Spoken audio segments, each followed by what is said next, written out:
오늘 우리에게 주시는 하나님의 말씀은 마가복음 6장 34절에서 44절의 말씀입니다. 예수께서 나오사 큰 무리를 보시고 그 목자 없는 양 갇힘으로 인하여 불쌍히 여기사 이에 여러 가지로 가르치시더라.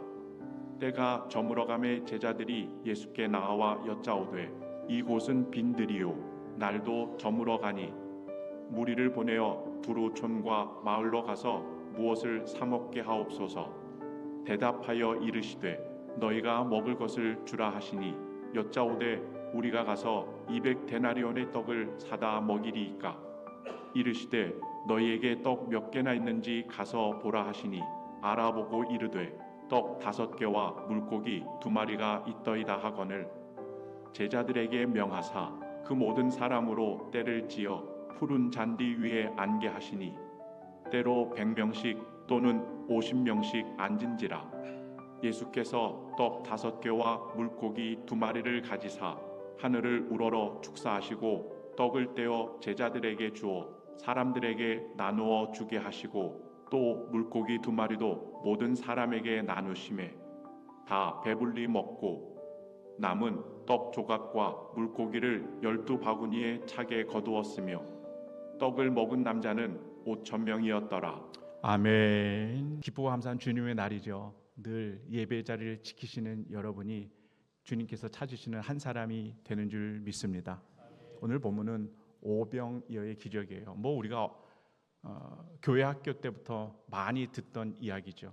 그런데 오늘 이 오병이어의 기적이 다시 한번 발견되고 그것이 여러분 삶 가운데 누려지시기를 주님의 이름으로 축복합니다. 오병이어 사건 대략은 이렇습니다. 예수님께서 갈릴리 바다를 건너가세요. 그리고 많은 사람들이 모일 수 있는 이 빈들에 거하십니다. 예수님께서 하나님의 나라를 위한 말씀을 가르쳐 주기 시작하죠. 여러분, 하나님의 말씀, 예수님의 이 말씀에는 능력이 있고 또 권세가 있는 줄 믿습니다. 그러니 많은 사람들이 몰려들어요. 성경에서는 큰 무리다 이렇게 이야기해요. 한번 따라해 보실까요? 큰 무리. 큰이 강조가 돼야 돼요. 큰 무리들이 예수님을 따라다니기 시작하는 거예요. 이 가르침을 계속 받고 있는데 저녁이 된 거예요. 배꼽 시계가 울리는 거죠. 이 회중들이 배가 고픈 겁니다. 그러니까 제자들이 이거를 어떻게 해야 되나 고심해서 예수님께 이야기해요. 예수님, 날이 저물어서 저들이 다 배고파합니다. 그러니 이 배고픔을 해결하기 위해서 각자 이제 촌과 마을로 돌려보내는 것이 좋겠습니다. 이렇게 건의를 하는데 예수님은 받아들이지 않아요. 그럴 필요 없다. 너희가 먹을 것을 줘라 하시는 거예요. 제자들은 깜짝 놀라죠. 왜요? 가지고 있는 게 아무것도 없거든요. 이미 제자들은요, 이 큰 무리들을 먹일 만한 그 금전적인 액수를 계산을 다 했어요. 그래서 예수님께 예수님 200데나리온의 떡이 이 사람들을 있어야 이 사람들을 먹일 수 있는데 우리는 가진 것이 없습니다. 돈도 없어요. 식당도 없어요. 음식도 없어요. 제자들은 항상 없는 것만 찾죠. 우리 예수님이 앞에 계신데도 없는 현상만 보는 거예요. 제자들의 믿음의 한계가 바로 여기까지인 거예요. 여기까지인 거예요. 예수님께서 이제 제자들을 이어가십니다. 너희가 갖고 있는 떡이 몇 개가 있느냐 한번 찾아봐라 그러는 거예요. 제자들이 그래서 찾아봤죠. 그랬더니 뭐가 발견이 됩니까? 어린아이가 도시락으로 싸온 게 발견이 돼요. 보리떡 5개, 물고기 2마리. 이게 오병이어잖아요.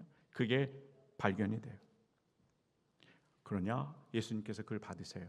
그러고서는 오늘 성경에 보니까 무리들이 큰 무리들이 있는데 50명씩 때로는 100명씩 이렇게 그룹으로 안 깨끔 하시는 겁니다. 그러고서 보리떡 5개, 또 물고기 2마리를 이렇게 하늘을 우러러 축사해 주시는 거예요. 기도하셨던 거죠. 그리고 나눠 주셨다는 거예요. 근데 결론은 그 수많은 사람들이 너무나 배부르게 먹었던 거예요. 여러분은 안 놀라시죠? 이게 얼마나 위대한 사건인지 마태, 마가, 누가, 요한 4복음서 기자가 다 이 사건을 보도를 합니다. 기자를 해서. 그러면서 어떻게 돼요? 다 배불리 먹고도 얼마가 남아요? 12광주리가 남았더라. 이게 오늘 본문의 대략적인 내용인 겁니다.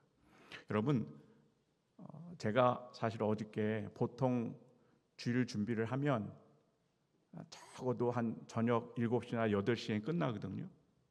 근데 주일 설교를 다 정리를 했는데 하나님께서 다르게 쓰라고 하셔서 설교 본문을, 그래서 목양실에서 거의 11시 반까지 있었어요. 한 3시간, 4시간밖에 잠을 못 자서. 근데 이런 감동을 주셨어요. 뭐냐면, 여러분 혹시 지난주 설교 생각나시나요? 할렐루야. 헤롯 안티파스가 자신의 생일 잔칫날에 누굴 죽여요? 세례 요한을 참수를 합니다. 아주 끔찍하잖아요.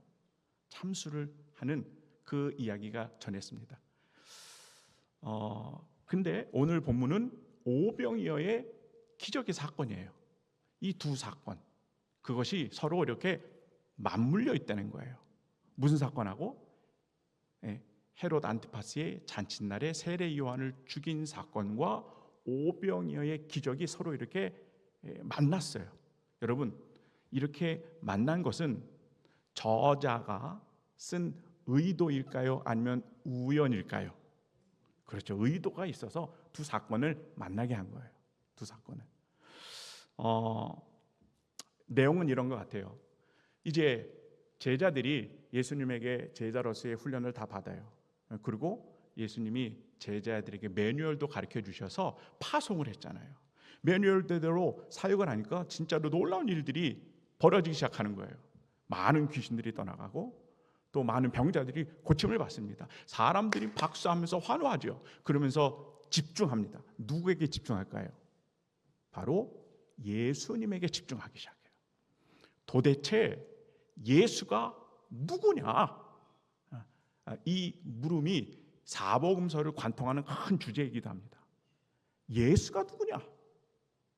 근데 오늘 저자 마가가요, 이 두 사건을 같이 이렇게 붙여놓음으로 말미암아 그들이 궁금해하고 또 우리가 궁금해하는 예수님이 누구이신지를 가르쳐주고 깨닫게 하십니다. 먼저는 식탁을 한번 생각해 보세요. 식탁. 여러분, 지난주에 헤롯이 생일날 식탁의 자리를 마련하죠. 거기에는 산의 진미가 가득했습니다. 당연히 왕의 생일 잔치니까요. 그죠? 정말 세상에 화려한 것들이 가득 찼을 거예요. 그런데 무슨 일이 벌어졌다고요? 당대에 그렇게 의인으로 살아가고 있던 세례 요한을 죽입니다. 왜 죽입니까?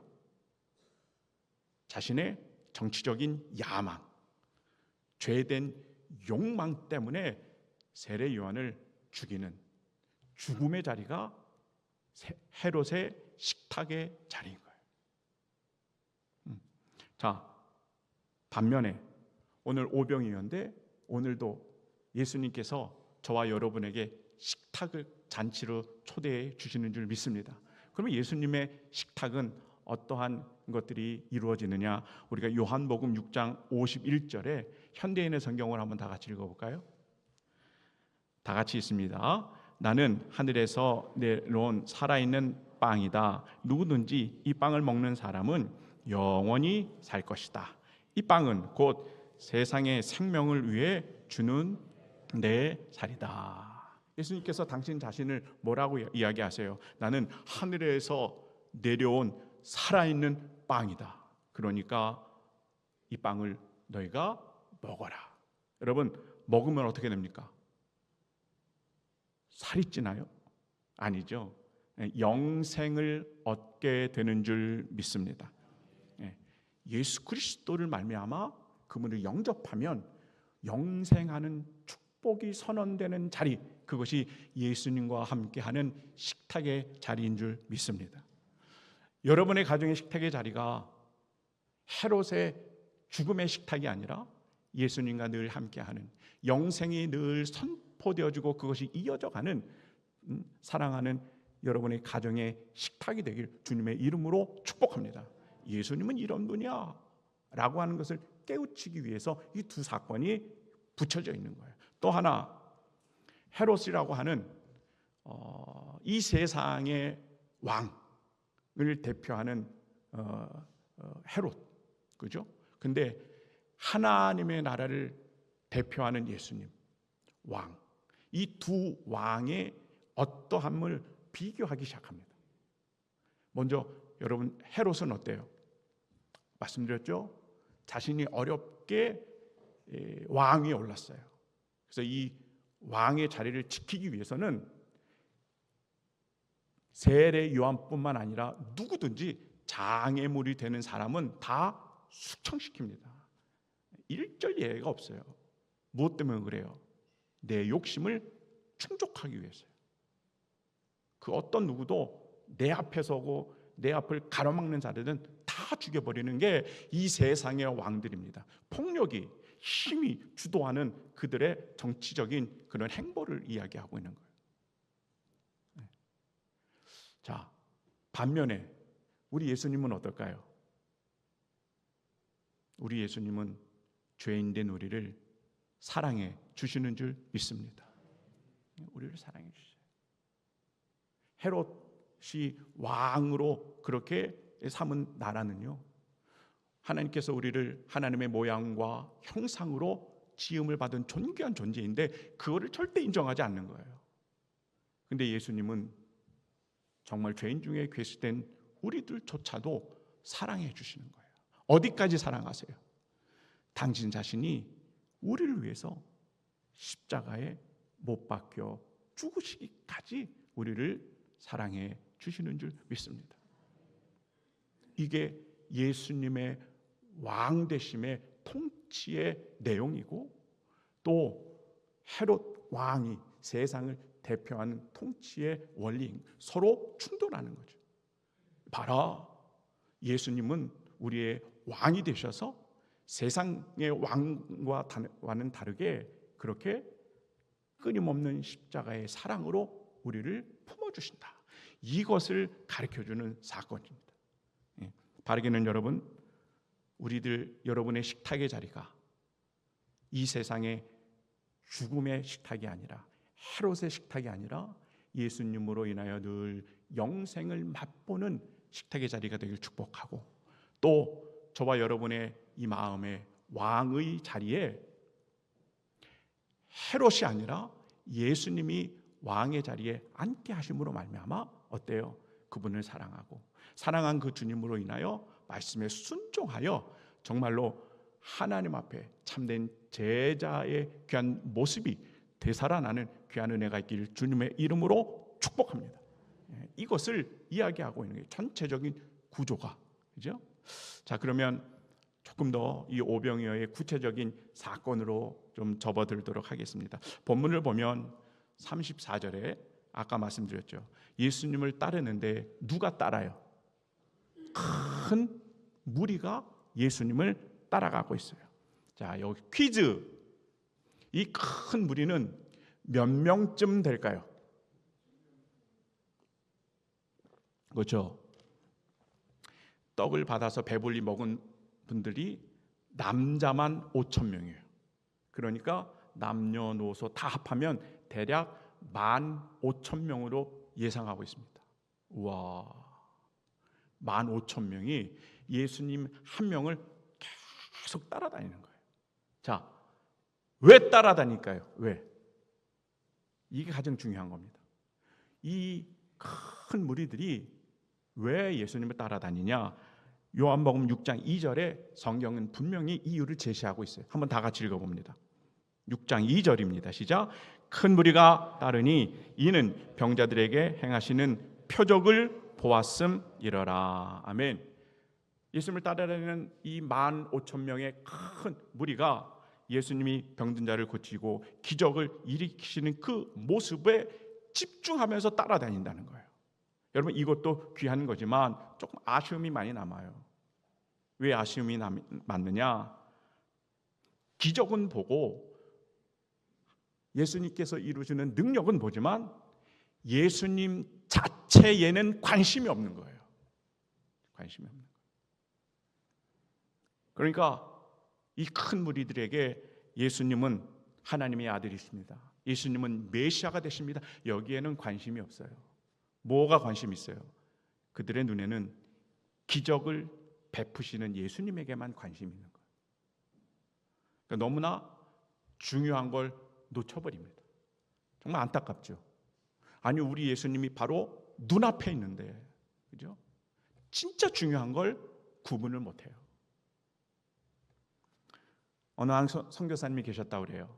아프리카 오지에서 이렇게 파송을 받아서 선교를 이어가고 있는데, 이렇게 그 아프리카 오지에 원주민들을 보니까 아침에 일찍 일어나는데 물 항아리를 들고 먼 곳에 이렇게 물을 기르러 왔다 갔다 하면서 하루의 일과를 보내는 거예요. 근데 너무 힘든 거예요. 고단하고 먼 거리를 물을 떠날라야 되니까. 그래서 선교사님이 어떻게 하면 이런 수고를 원주민들에게 좀 덜어줄 수 있을까, 이런 생각을 하다가 이제 그 원주민 마을을 자세하게 살폈다고 그래요. 그랬더니 와, 웬걸 물이 나올 수 있는 땅을 발견한 거예요. 99.9% 반드시 물이 나올 수 있는 땅이에요. 이거를 발견하고는 이제 추장에게, 그죠? 이거를 이야기합니다. 여기 반드시 물이 나오니 여기를 우물을 파서 또 많은 사람들에게 유익이 됐으면 좋겠습니다. 했더니 추장이 그럼 이제 다른 부족 사람들하고 이제 뭐 회의를 한번 하겠다. 회의를 하고 있어요. 당연히 선교사는 무엇이라고 생각할까요? 우물을 빨리 만들 거라고 생각을 했는데 웬걸요? 추장이요, 결론을 내리는데 우물을 파지 못하겠다는 거예요. 그래서 선교사님이 왜 그럽니까? 그랬더니 추장이 하는 말이 물을 기르러 왔다 갔다 하는 게 너무 바쁘기 때문에 우물 팔 겨를이 없다는 거예요. 할렐루야. 믿거나 말거나. 다 같이 한번 따라해 볼까요? 무엇이 중요한디? 뭐가 중요한지를 모르는 거지 않습니까? 지금 저와 여러분도 사실 예수님을 따른다고 또 예수님을 그렇게 우리가 늘 신뢰하고 함께 합니다. 자, 그런데 그 이유가 뭔가 한번 여러분 스스로 되짚어 봤으면 좋겠어요. 내가 왜 예수님을 따라가고 있나? 근데 만약에 예수님이 보이시는 그 기적과 현상, 또 보이는 축복 때문이라고 그러면 글쎄요, 아마 이름도 없는 큰 무리에 속한 어느 한 명에 불과하지 않을까, 이런 생각이 들어요. 무엇이 중요한디? 정말 우리에게 중요한 예수님을 발견하고 발견된 예수님을 사랑하고 그 주님의 말씀에 늘 순종하는 제자 한 사람을 지금 주님은 우리를 찾고 계시는 줄 믿습니다. 큰 무리가 중요한 게 아니에요. 한 사람의 제자를 지금 이 오병이어의 이 분위기 속에서 예수님은 찾아내고 싶으신 겁니다. 여러분, 제자의 모습이 어떤 모습입니까? 누가복음 9장 23절 다 같이 읽어볼까요? 또 무리에게 이르시되 아무든지 나를 따라오려거든 자기를 부인하고 날마다 제 십자가를 지고 나를 따를 것이니라. 아멘. 오늘 오병이어의 이 사건은 그냥 배가 고픈 15,000명의 사람들을 배불리 먹였다, 이런 기적을 일으켰다, 여기에서 끝나면 안 됩니다, 여러분. 진짜 오병이어의 기적을 통해서 예수님이 하고자 싶은 말씀이 계세요. 그것은 다른 게 아니라 큰 무리가 필요 없다는 거예요. 대중들은 필요 없다는 거예요. 진짜 예수님이 원하시는 한 사람은 누굽니까? 좁고 그 길이 협착해도 십자가의 길을 따라가는 제자 한 사람이 필요한 줄 믿습니다. 이 제자를 초청하는 사건이 오병이어의 사건인 겁니다. 자기를 부인하죠. 십자가 앞에서 순종하는 그 길을 걸어가며, 여러분 지금 이 시대에도 참된 제자의 삶을 이어가는 놀라운 은혜가 있길 주님의 이름으로 축복합니다. 오늘 본문을 이제 이어가면요, 큰 무리가 예수님을 향해서 늘 머물고 있어요. 근데 아까도 말씀드렸죠, 배꼽 시계가 이게 배가 고픈 거예요. 문제가 발생됐어요. 자, 그러면 이 문제를 누가 해결해야 돼요? 제자들이 먼저 해결하도록 노력을 하는 거예요. 대처를 합니다. 이런 말 저런 말들이 오고 가는데 정리해 보면 그래요. 주님, 여기는 빈들입니다. 이런 표현을 써요. 빈들입니다. 이 표현은 무슨 말입니까? 여기는 아무것도 없습니다. 저 큰 무리들 1,500명 되는 사람들을 먹일 식당도 없어. 음식도 없습니다. 아무것도 없습니다. 그리고 그 먹여야 할 식수 인원이 남자만 5,000명 있지 않습니까? 이것은 불가능한 겁니다. 이것을 이야기하는 거예요. 요한복음에 보면 빌립이 먼저 계산기를 막 두들겨요. 이 사람들에게 먹일 수 있도록 필요한 돈이 200데나리온입니다 라고 예수님께 요청을 하는 거예요. 제자들은 가진 게 아무것도 없는데요. 그러니까 이 말들을 종합해 보면 제자들이 내린 결론은 뭡니까? 불가능해요. 이 많은 사람들을 먹이는 건 불가능합니다. 이거를 우회적으로 이야기를 하고 있는 거죠. 저와 여러분도 신앙생활을 하다 보면 우리가 생각하기에 불가능한 환경들, 해답이 없는 그런 현실들하고 마주칠 때가 여러분 있습니까? 없습니까? 있어요. 그러면 주님 어떻게 해야 됩니까? 어떻게 해야 됩니까? 근데 여러분 꼭 기억하시길 바랍니다. 첫째는 나 자신을 발견해야 될 줄 믿습니다. 그 고난 앞에, 그 이루어지지 못하는 불가능한 현실 앞에 서 있는 나를 발견해야 돼요. 이게 고난이 주는 유익인 줄 믿습니다. 그 고난을 거울 삼아야 돼요. 그래서 내 자신을 비춰봅니다. 불가능한 내 현실을 거울 삼아 내가 얼마나 능력이 없고 연약하고, 그렇죠? 아무것도 할 수 없는 존재임을 발견해야 돼요. 먼저. 그리고 두 번째는 예수님을 찾아야 할 줄 믿습니다. 예수님을 발견해야 돼요. 예수님, 저는 할 수 없어요.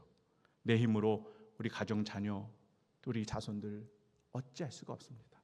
그러니 제발 예수님, 나 좀 살려주세요. 나 좀 도와주세요. 나 좀 구원해 주세요. 그 예수님을 발견해야 되는 거예요. 이 절망 끝에서 나오는 간절한 기도가 결국엔 우리의 은혜요 축복의 시작이 되는 줄 믿습니다. 여러분 다 같이 한번 따라해 보실까요? 현실의 한계를 넘어 십자가의 가능성을 봅니다. 할렐루야. 현실만 바라보면 어둠이고 깜깜함이죠. 그런데 눈을 들어 십자가를 바라보면 여러분을 향한 가능성이 발견되는 줄 믿습니다. 예수님께서는 제자된 저와 여러분이 감당 못할 그 문제 앞에서 뭐 어떤 정확한 계산이나 정확한 계획을 요청하시는 게 아니에요. 예수님은요.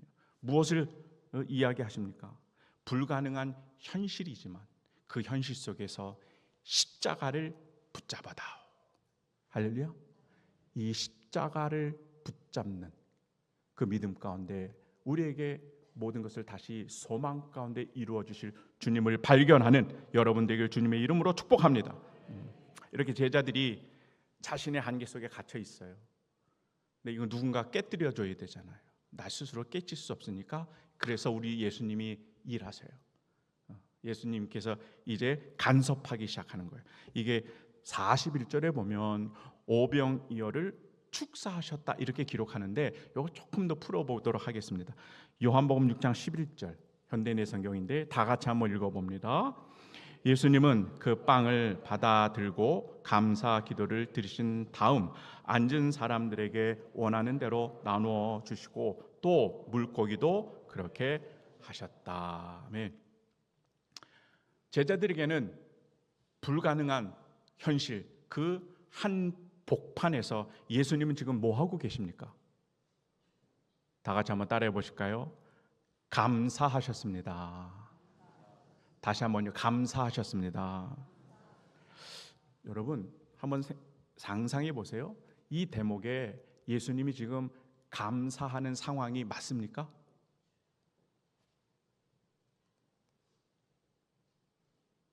만 5천 명이 되는 사람들이 배고픈 상황, 그죠? 그리고 예수님에게 올라온 것은 보리떡 5개, 물고기 2마리뿐만이 없어요. 근데 하나님 앞에 감사했다는 거예요. 여러분, 이게 우리들의 믿음인 줄 믿습니다. 예수님은 풍족할 때도 감사하셨지만 부족해도 감사하고 실패했을 때도 감사하고 아무런 해답이 없을 때도 감사하셨다는 것을 여러분 꼭 기억하시기 바랍니다. 예수님 손에는 뭐가 들렸어요? 보리떡 5개, 물고기 2마리. 이건 어느 정도냐? 어른도 아니고 어린아이의 한 끼의 도시락입니다.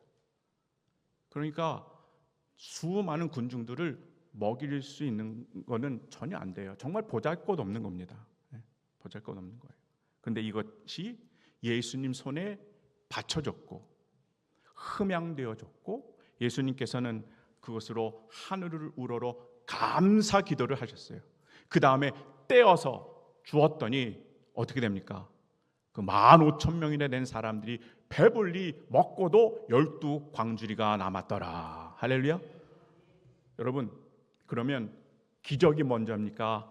감사가 먼저입니까? 그렇죠. 감사. 이게 감사의 능력인 줄 믿습니다. 5,000명 남자만, 그죠? 15,000명 그 전부를 먹일 수 있는 그 기적의 힘은 어디서 나오는 거예요? 물고기와 이 빵이 많고 적음에 있습니까? 아니에요. 아닙니다. 물질에 있지 않아요. 현실에 있지 않아요. 그것은 감사하는 믿음이 결국에는 기적의 능력을 일으키는 줄 믿습니다. 예수님을 우리가 늘 이렇게 해서 따라가는 제자가 됐으면 좋겠어요. 한번 다 같이 따라해 보세요. 감사는 결핍을 채우는 믿음의 고백입니다. 믿으십니까? 네. 결핍을 채우는 믿음의 고백, 그것이 감사인 거예요.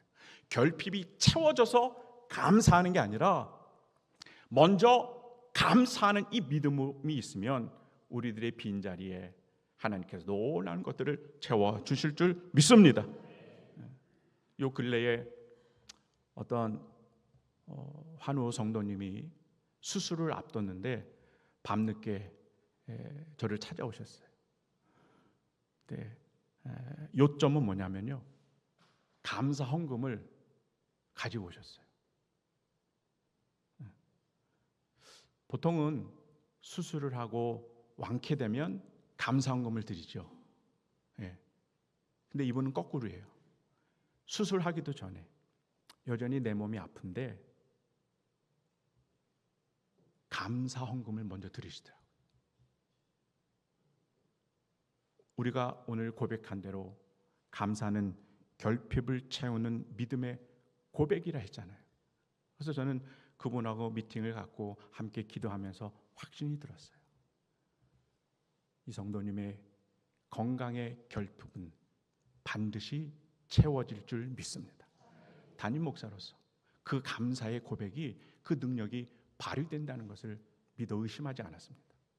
지금도 좋은 결과로 이어지긴 하는데, 여러분 먼저 감사하는 신앙을 살길 주님의 이름으로 축복합니다. 감사에는요 능력이 있어요.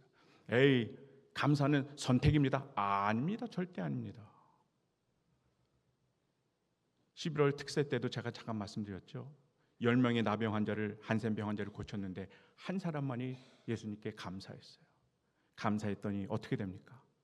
결핍, 영혼 구원의 이 결핍된 것이 예수님으로 인하여 구원의 반열에 이르는 놀라운 축복을 더하여 받았습니다. 여러분, 이 감사가 능력인 줄 믿습니다. 이제 여러분, 다음 주면 추수감사절입니다. 추수감사절은 무엇입니까? 한 주간의 감사, 한 달의 감사가 아닌 거예요. 1년 365일 12달을 하나님이 우리를 지켜주신 것에 대한 감사를 올려드리는 축제의 날이 되는 줄 믿습니다. 교회에서는 감사 이 시즌이 되면 이제 뭐 헌금도 예물도 준비하시라 하는데 우리 성도님들은 걱정이죠. 하나님, 내가 가진 게 고작 이겁니다. 늘 부끄러워하는 분들이 많이 계세요. 근데 여러분, 절대 그렇게 생각할 필요가 없으신 거예요. 지금 예수님 손에 올려드린 건 뭐가 있어요? 어린아이의 도시락, 보리떡 5개, 물고기 2개. 정말 작은 것이지만 여러분, 우리가 하나님께 드릴 수 있는 최고의 것을 드린다면 그 드려진 예물의 감사의 고백을 통하여 여러분, 또 한 번의 오병이어의 놀라운 기적이 여러분 가정과 가문에 이르게 될 줄 믿습니다. 이게 감사의 축복인 거예요. 자, 여러분, 오병이어의 이제 마지막 이 이야기를 제가 쭉 묵상을 하다가 하나 궁금한 게 생겼어요. 궁금한 게. 우리 예수님은 15,000명을 다 먹이시는데 왜 12광주리를 남기셨을까? 그때는 냉장고도 없을 텐데, 그죠? 음식물 쓰레기를 버리지 못하려고 도대체 왜 12광주리를 남기시게 하셨을까? 이게 의문이 들기 시작했어요. 여러분, 관련된 우리 42절부터 44절의 말씀 한번 읽어볼까요? 시작. 다 배불리 먹고 남은 떡 조각과 물고기를 12바구니에 참에 거두었으며 떡을 먹은 남자는 5,000명이었더라. 아멘. 예수님께서 감사 기도를 드리신 다음 하나님께서 은혜를 부어주시죠. 그런데 어떠한 형태로 부어주시느냐? 부족한 부분이 있잖아요. 근데 거기에 딱 맞게 거기까지만 은혜를 채워주시는 게 아니더란 말이죠. 아닌 말이에요. 우리들이 생각하지 못했던 그 이상 더 큰 풍성함으로 다가오는 게 하나님의 은혜인 줄 믿습니다. 요한복음 10장 10절의 말씀에 내가 온 것은 양으로 생명을 얻게 하고 더 풍성히 얻게 하려는 것이라. 할렐루야. 더 풍성하게. 이게 차고 넘치는 거죠. 예수님께서 저와 여러분에게 허락하신 은혜는 어떤 겁니까? 그냥 나 하나만, 내 가정만 누릴 수 있는 간신히 연명할 정도의 그 은혜를 부어주심이 아니에요. 물론 먼저는 여러분 개인의 삶에 하나님이 은혜와 축복을 넘치도록 부어주시는 줄 믿습니다. 근데 은혜는 여기서 끝나지 않아요. 그 다음에는 그 은혜가 어떻게 해요? 흘러넘치기 시작하는 거예요. 어디로 흘러넘칠까요? 다른 사람에게, 다른 지체에게, 우리 교회에게, 어려운 이들에게 그 은혜가 흘러감으로 말미암아 어때요? 여러분이 누리는 그 은혜를 통해서 다른 사람이 생명력을 얻게 되는 놀라운 축복의 통로가 되는 줄 믿습니다. 이것이 12광주리가 보여주는 은혜의 본질입니다. 나만, 내 가정만 아닌 거예요. 흘러차고 넘치는 12광주리의 놀라운 은혜가 여러분 가정 가운데 있길 주님의 이름으로 축복합니다. 이번 주 살아가고 또 11월 한 달 살아갑니다. 감사를 주제로 하는 마지막 달이잖아요. 근데 여러분, 다윗이 이야기하죠. 내 잔이 넘치나이다. 콸콸콸콸콸콸. 막 쏟아져 넘치는 하나님의 은혜. 여러분, 이 은혜의 주인공이 되셔서 내가 잘 되는 것 당연합니다. 내 가정이 잘 되는 것 당연합니다. 그러나 그게 끝이 아니에요.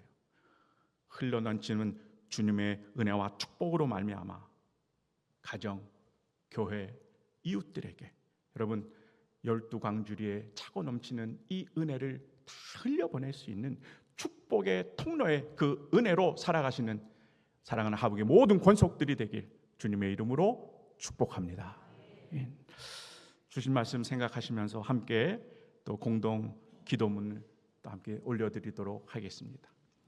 다 함께 읽습니다. 첫 번째, 큰 무리가 아닌 참된 주님의 제자가 되게 하옵소서.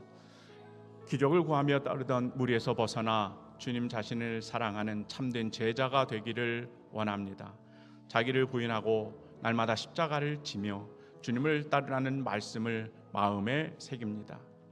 우리의 신앙이 편안한 관중석의 신앙이 아니라 십자가의 좁은 길을 걷는 순종의 신앙이 되게 하소서. 주님을 향한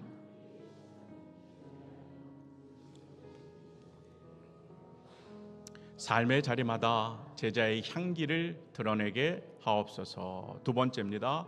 부족한 현실에서도 감사하게 하소서. 하늘을 우러러 감사하신 주님, 우리도 결핍 속에서도 감사드리는 믿음을 배우게 하옵소서. 우리의 손에 쥔 것이 작아 보일지라도 그것을 주님께 드릴 때 기적이 일어남을 믿습니다. 감사는 충분할 때 하는 고백이 아니라 믿음으로 부족을 채우는 고백임을 잊지 않게 하소서. 11월 감사의 달을 살아가는 동안 작은 일에도 감사합니다를 고백하며 감사에서 시작되는 하나님의 역사를 경험하게 하옵소서. 세 번째입니다. 넘치는 은혜가 흘러가는 삶이 되게 하소서. 주님, 12광주리에 남은 은혜를 묵상합니다. 내 인생의 영역 속에 머무는 은혜가 아니라 넘치는 은혜의 통로가 되게 하소서. 받은 은혜를 나만의 만족으로 끝내지 않고 가정과 교회, 이웃에게 흘려보내게 하시며 우리의 삶이 하나님의 풍성한 사랑을 증거하게 하옵소서. 내 잔이 넘치나이다 고백했던 다윗처럼 저희의 감사가 넘치게 하시고 그 감사가 세상을 살리는 복음의 향기가 되게 하옵소서. 예수 그리스도의 이름으로 기도드립니다. 아멘. 우리의 기도에 응답하실 주님 앞에 박수로 영광 올려드립니다. 찬송가 295장 우리 찬양하며 또 준비한 예물 봉헌하도록 하겠습니다.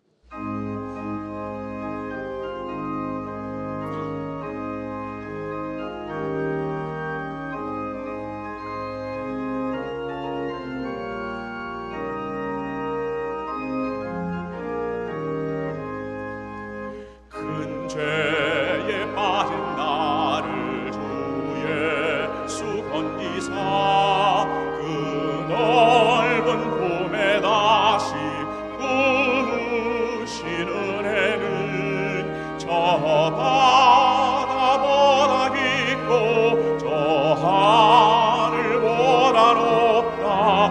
그 사랑 영원토록 나 찬송하리라. 날로도 귀하다 날로도 귀하다. 한이 없이 넓은 우리 주의 사랑 날로도 귀하다. 옛날에 유대 땅에 주 예수 다닐 때 그 은혜 받으려고 큰 무리 모였네. 눈먼 자 병든 자를 다 고쳐주셨으니 나가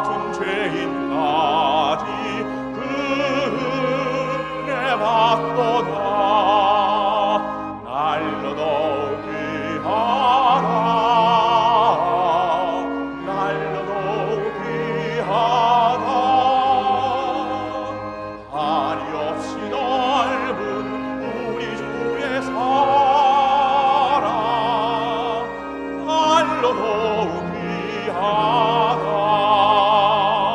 주 크신 사랑으로 만 백성 위하여 그 십자가의 고난 다 받으셨으니 그 속죄 받은 영도 큰 소리 함께 높여 온 천지 울리도록 주 찬송하리라.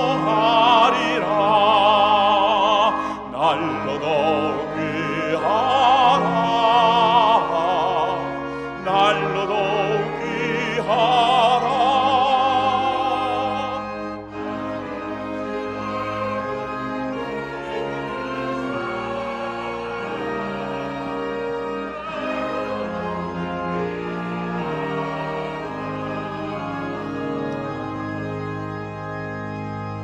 기도하겠습니다.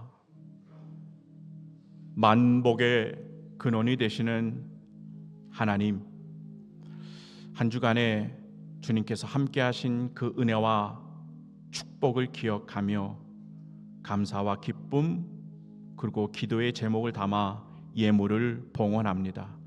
흠양하여 주시고 드려진 손길과 그 마음들을 꼭 축복하여 주옵소서. 눈물의 기도를 들어주시고 때를 따라 돕는 은혜 채워주시고 이제는 주님으로 인하여 눈물이 마르는 인생 되게 하여 주시며 하나님이 주시는 샬롬의 은혜를 마음껏 누리는 복된 손길들이 다 되게 하여 주시옵소서. 하북의 가정들 하나님 차고 넘치는 12광주리의 은혜의 복을 하나님 받게 하여 주시옵소서.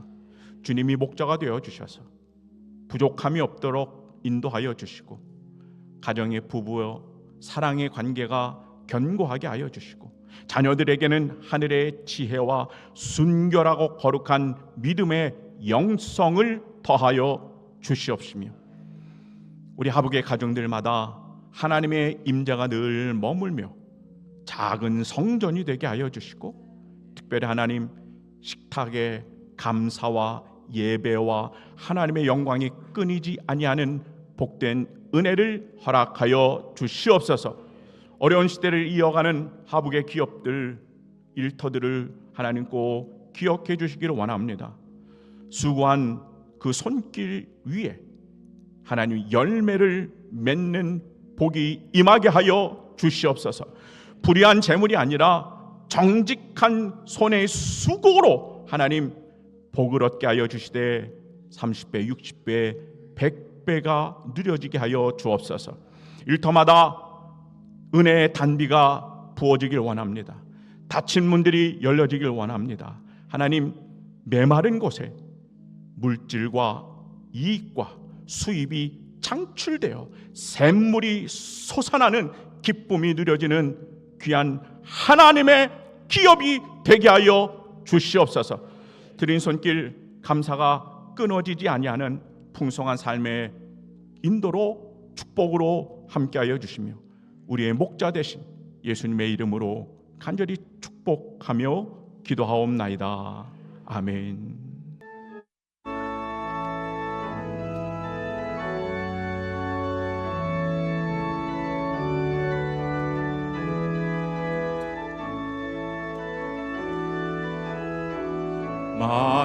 마라나타 주 예수여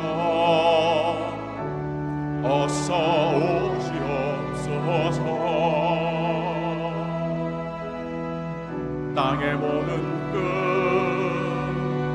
모든 목소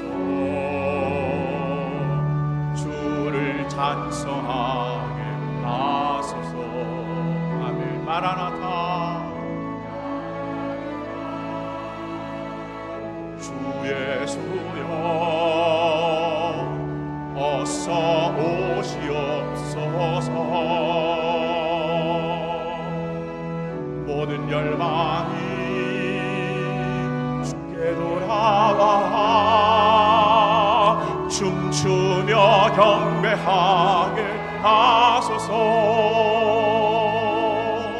우리 주님 다시 오실 길을 만들자. 십자가를 들고 땅 끝까지 우린 가리라. 우리 주님 하늘 영광 온 땅 덮을 때 우린 땅 끝에서 주를 맞으니 두 손 들고 마라나타 마라나타 아멘. 오시옵소서 마라나타 마라나타 아멘. 주 예수여 오시옵소서. 우리 손을 가슴에 모으도록 하겠습니다. 사랑과 은혜가 충만하신 하나님, 오병이어의 기적을 통하여 비록 내 삶이 연약하고 부족하지만 우리도 예수님처럼 감사함으로 하나님 앞에 나아갈 때 하나님이 예정하시고 작정하신 풍성한 은혜가 임한다는 것 믿어지는 이 가슴이 되게 하여 주옵소서. 모든 것이 부족한 상황, 그럼에도 불구하고 감사하셨던 주님의 마음이 우리에게도 동일하게 부어지기를 원합니다. 형편이 아니라 믿음으로 감사하게 하시고, 비록 작은 손에 쥐어진 것이만 주님 손에 전적으로 내어드릴 때 넘치는 은혜로 채워주시는 오병이어의 축복의 주인공이 되게 하여 주시옵소서. 12광주리가 남는 인생 되기를 원합니다. 주님 내 잔이 넘치나이다. 주님 내 잔이 넘치나이다. 다윗의 고백이 우리의 고백되게 하여 주셔서 넘치는 은혜가 나로부터, 가정으로부터, 사랑하는 교회로, 이 사회와 국가로 어려움 당하는 이들에게 흘러보내며 내 자신이 이 시대에 찾고자 하시는 복의 통로 그 한 사람이 되게 하여 주시옵소서. 하나님, 우리 가정의 식탁이 죽음의 해로운 식탁 아니라 예수 생명의 식탁이 되게 하여 주시옵시고, 우리 마음의 왕의 자리에 예수님께서 좌정하여 주셔서 십자가의 사랑으로 우리를 통치하고 다스려 주시옵소서. 이제는 우리 주님 예수 그리스도의 한량없음 놀라운 은혜와 하나님 아버지의 무궁하시며 끊임없는 사랑하심과 성령님의 감화감동 위로 교통 충만케 하심이 예배하는 모든 이들, 가정, 자녀, 사업, 일터, 직장, 또 학교 위에, 그리고 이 나라 이 민족과 세계 모든 열방 가운데 지금부터 영원토록 함께하기를 간절히 축원하옵나이다. 아멘.